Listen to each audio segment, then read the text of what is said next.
Ne kemi sërish në studio, jemi në pjesën e tretë të fundit programit Vizioni pas ditës. Në fakt, ju keni ndjekur spotet e ndryshme në ekranin e Vizion Plus për një program, për një format të ri, i cili do të nisë transmetimet shumë shpejt, bëhet fjalë për drejt Bashkimit Evropian, drejt Europës, një cikël programesh prodhuar nga Tring dhe që do të transmetohen shumë shpejt në Vizion Plus, për të folur më konkretisht mbi targetin e tij, se çfarë përfshin, cilët janë të ftuarit, po edhe cili është synimi tek e fundit që është krijuar një format i tillë, të ftuar në studio. Kam një koleg, ai është moderator, njëkohësisht gazetari Arbër Kadia, mirë se ka ardhur, faleminderit. Përshëndetje. Kënaqësi për mua. Gjithmonë kënaqësi sa rikthehesh në Vizionin e pasdites, Arbër, apo jo? Ja, gjithmonë ta ka rrigë këtu, është po aq kam bërë shumë. Do të kishim ndryshuar vendet sot, pse s'më tepër përpara, mirë. Drejt Bashkimit Evropian, drejt Europës. Pse kjo ëndra gjithë shqiptarëve është një ëndër që shqiptarët kanë më shumë se 20 kusur vjetë që kërkojnë që t'i bëhet realitet, por shpesh nuk din t'japin përgjigje pyetjeve që shumë shpesh politikanët shqiptarë, aktorë të ndryshëm të medias i ngrenë. Pra nuk e din çfarë do të kuptojnë nga ky rrugtim që ne kemi filluar pothuajse çerek shekulli më parë dhe akoma nuk kemi mbërritur në pjesën finale. Kemi kaluar disa pika të caktuara dhe të rëndësishme në rrugtimin ton, por akoma nuk kemi aty. Dhe këto vitet e fundit, Bashkimi Evropian e ka dhe pjesë të mënyrës se si komunikon me gjithë qytetarët e saj, po edhe me partnerët e tjerë, siç do bëhet Shqipëria nesër, edhe partnere, edhe pjesëtare e familjes madhe europiane, është komunikimi. Pra ti tregosh rrugtimin që duhet bëj qeveritë e ndryshme të vendeve të ndryshme drejt kësaj familje e cila është e qeverisur vetëm nga ligji, është e qeverisur vetëm nga targetet që thetë më parë për të rritur cilësinë qytetarit të saj. Pikërisht ky është targeti, t'japim mundësinë ose t'japim këtë mekanizëm shpjegues qytetarëve shqiptarë nëpërmjet lojtarëve më të rëndësishëm shqiptar, që nga ministrat tek zëvendësministrat dhe pastaj drejt Bashkimit Evropian shkon në Bruksel në selin kryesore të këtij komuniteti kaq madh, kësaj familje kaq madhe europiane, për të kuptuar realisht deri në çfarë pike është rrugtimi që ne kemi nisur kaq herë. E kuptova. Pra, zbuluam pak a shumë cilët do të jenë aktorët e tjerë të programit, përpos te që do të jesh i pandryshueshëm në të gjithë ciklin e tyre, por përpos zërave shqiptar, më të cek e pak tangent pjesën e Brukselit, a do të ketë edhe pjesë ndërkombëtare brenda drejt Bashkimit Evropian, brenda këtij programi që do të flasim për rrugtimin e Shqipërisë? Pikërisht.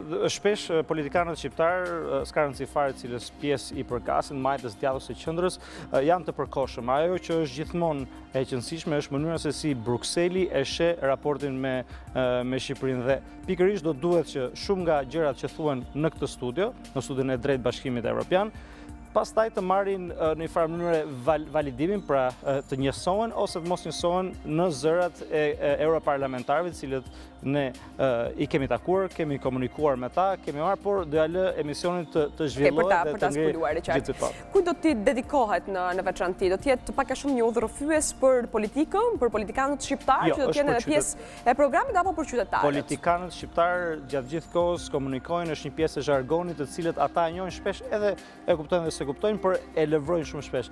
Ajo që dedikohet janë qytetarët shqiptar, komunikimi të jetë shumë i drejt për drejt, që ata të marrin vesh nga goja e aktorëve kryesor, disa pyetje që janë shumë të drejt për drejta, mund të duken si teknike, por në fakt nuk janë teknike, janë pyetje të cilat i bëhet çdo politikan në Europë, dhe të njëjtat pyetje i bën dhe politikanëve shqiptar, ministrave të ndryshëm, atyre deputetëve ose profesionistëve të cilët kanë ose zhgunin e politikanit ose jo, për t'i dhënë përgjigje pikërisht atyre pikave kryesore të cilat, siç e thash më parë, ndryshojnë cilësinë e jetës së qytetarit shqiptar. Pra, do të kemi edhe antar nga shoqëria civile, të paktën kështu siç po citon, pjesë të programit, të integruar brenda tij. Shoqëria shumë komplekse, ne në Shqipëri aktorët kryesorë kemi pasur këto 24 vite të fundit vetëm politikën, por politika nuk është e vetmja, shpesh ne kemi parë dhe këto vite të fundit gjithmonë më shumë po shohim që shoqëria civile po jep një dimension që nuk e përmbush dot politika, kështu që nuk mund të lësh pa përfshirë dhe shoqërinë civile e cila bën një pyetje, se në gjithë botën shoqëria civile, shoqata e lobimit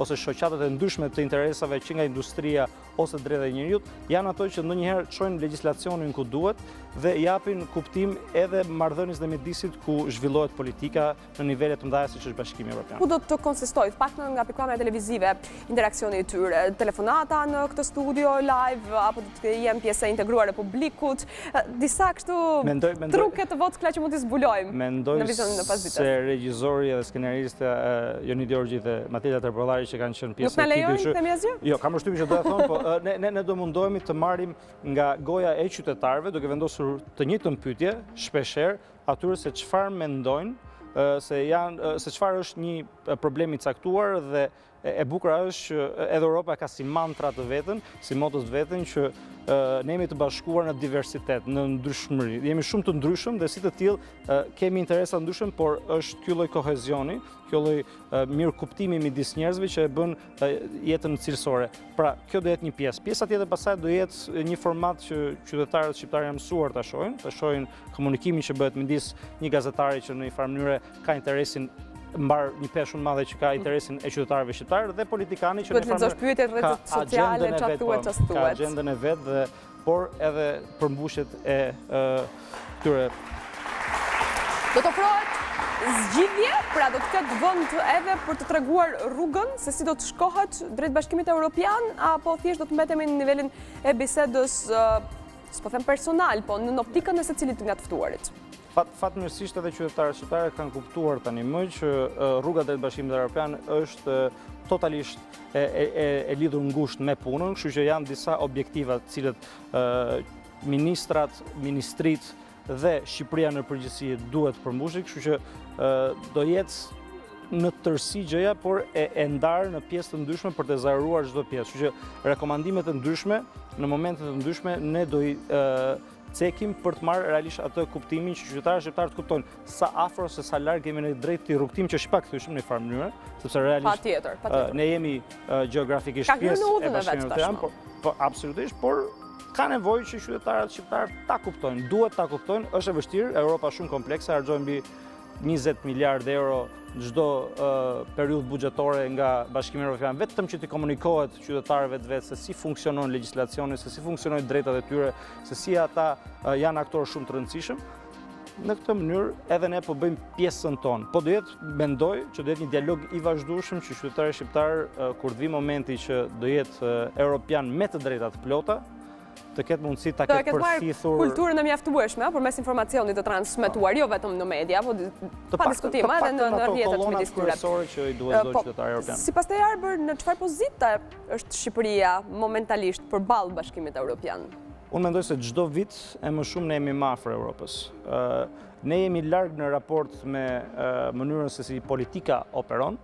Dëshira e qytetarëve shqiptarë është shumë më lartë se sa ç'është e politikanëve shqiptarë, por gjithsesi këta janë ata persona të cilët i është dhënë mundësia për ta bërë të mundur integrimin më shpejt ose më ngadalë. Nuk po them që është njëra palë ose pala tjetër, po them që dyja palët, nëse do hiqja vetëm të zhbuloja një element nga një nga europarlamentarët që kemi takuar në Bruksel, ata thanë politikanët shqiptarë duhet të rriten dhe të kuptojnë që Shqipëria vjen para interesave të tyre personale. Në një farë mënyrë është ai, nëse do shohim 25 vjeç, asnjë mashkull as femër nuk është e maturuar mjaftueshëm dhe Shqipëria është 25 vjeç në rrugtimin e saj drejt Bashkimit Evropian. Me vogël son Shqipëria. Ka filluar. Bëj shok. Ka filluar. Asnjëri se besoj, po.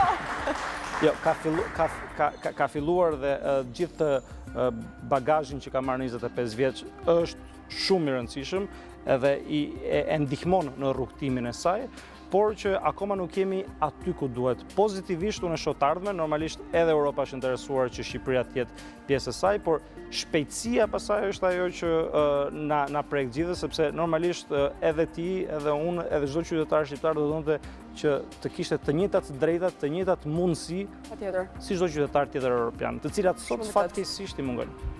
Sa do zgjas njëri prej programeve, Arber? Në fakt, javës që kaloi është dënë një, sot është i dyti në orën 19:30. 19:30 duhet ta ndiqni, Arber, ka dinë, drejt Europës, drejt Bashkimit Evropian, ëndra e gjithë shqiptarëve. Absolutisht, është një ëndër cilën do kemë mundësi në disa... ta prekim sa më shpejt. Absolutisht, e kemi filluar ta prekim, me liberalizimin e vizave më bërë shumë gjëra të mira.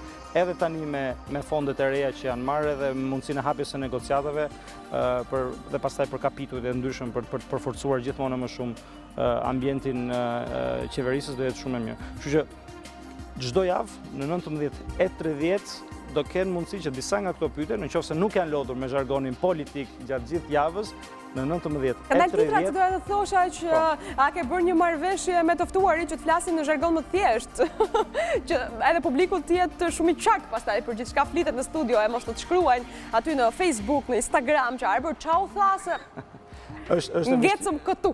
Është e vështirë që ta mbledhësh gjithë përvojë shumë vjeçare dhe gjithë këto marrëveshje të ndryshme që bën në 35 minuta, por sido që të jetë ne vazhdojmë dhe godasim tek ajo dera që nesër pas nesër të hapet siç duhet për gjithë qytetarët. Turojmë shumë suksese në iniciativën tënde të re këtu në Vision Plus. Faleminderit që ishe prezente edhe në vizionin e pasdites, ku do kanë kaluar titrat. Megjithatë, unë nuk mund të largohem sepse këtë fundjavë Qendra Tregtare Kristal feston 7 vjetorin e saj. Bëni pjesë e festës duke u argëtuar dhe përfituar nga uljet dhe surprizat që do të gjeni në gjithë qendrën Kristal.